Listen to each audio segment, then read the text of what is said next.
నమస్తే మ్యామ్. నమస్తే అండి. ఇప్పుడు మనకి కల్చర్ మెట్రో సిటీస్ వచ్చేసినాయి. సిటీస్కి పరుగులు పెట్టాలి. అక్కడేవో హాస్టల్స్లో ఉండాలి.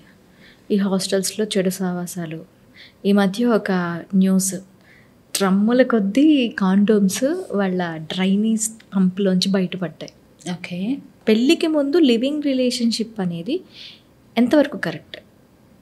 ఇది ఫెర్టిలిటీ మీద, కాండోమ్ యూజ్ చేసినప్పటికీ కూడా ఫెర్టిలిటీ మీద ఎంతవరకు ప్రభావం చూపిస్తుంది?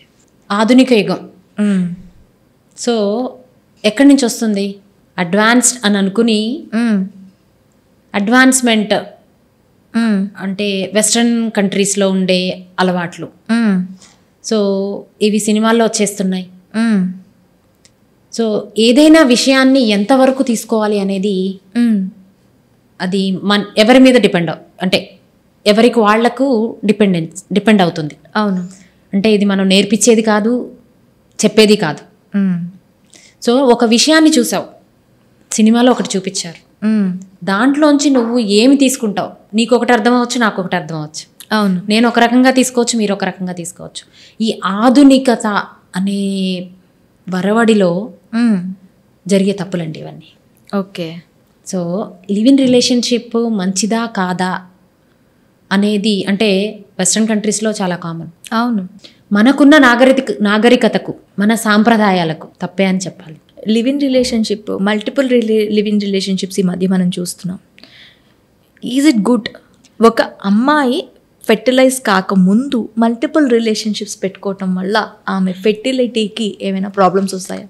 కాండమ్స్ యూస్ చేస్తున్నాం కదా, మాకేం కాదు అని థాట్ ప్రాసెస్లో ఉంటుంది. ఓకే. సో ఇక్కడ ఏమవుతుందంటే మల్టిపుల్ పార్ట్నర్స్. సో దీనివల్ల ఏమవుతుందంటే sexually transmitted diseases. Okay. Even though they are using condoms. Okay. Condoms use చేసేటప్పుడు కాండోమ్ యూస్ చేసినా కూడా అది దాని సేఫ్టీ ఎంతవరకు అనేది తెలియదు. సో మల్టిపుల్ పార్ట్నర్స్ ఉండడం వల్ల ఏమవుతుంది అంటే సెక్షువల్లీ ట్రాన్స్మిటెడ్ డిసీజెస్కి బాగా ఎక్కువ అయ్యేదానికి అవకాశం ఉంటుంది. ఓకే. ఓకే, అది ఒకటి. సో సెక్షువల్లీ ట్రాన్స్మిటెడ్ డిసీజ్ తోటి వచ్చే నష్టం ఏంటి అంటే ఇన్ఫర్టిలిటీ. ఇది కూడా 100%. So if they are expose to some time like అంటే సెక్షువల్లీ ట్రాన్స్మిటెడ్ అనగానే మనకి ఎయిడ్స్ దాకా హెచ్ఐవికి వెళ్ళిపోవడం కాదు.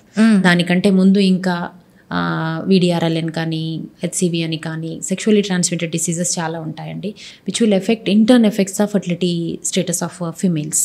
ఎందుకంటే దీనివల్ల ఏమవుతుంది అంటే పెల్విక్ ఇన్ఫ్లమేటరీ డిసీజెస్ ఎక్కువ అవుతాయి. సో ఈ పెల్విక్ ఇన్ఫ్లమేషన్ అంటే ఎక్కడైతే గర్భసంచి ఉంటుందో ఆ పార్ట్లో అంతా ఇన్ఫ్లమేషన్ అవ్వడం వలన ట్యూబ్స్ బ్లాక్ అయిపోయేదానికి అవకాశం ఉంటుంది. గర్భసంచిలో కూడా ఇన్ఫెక్షన్ ఎక్కువ అవడం వలన ప్రెగ్నెన్సీకి, ఇంప్లాంటేషన్కి ఫ్యూచర్లో ప్రాబ్లం అయ్యేదానికి అవకాశం ఉంటుంది. ఓకే. సో కాండోమ్ యూస్ చేసుకుంటే సేఫ్టీ అనేది 50% ఉంటుందేమో, కానీ అది రప్చర్ అవ్వడం కానీ దాంట్లో ఏమైనా చిన్న పోర్ట్స్లా కానీ అలాంటివి ఏమైనా ఉంటే definitely they will be expose to sexually transmitted diseases. Okay.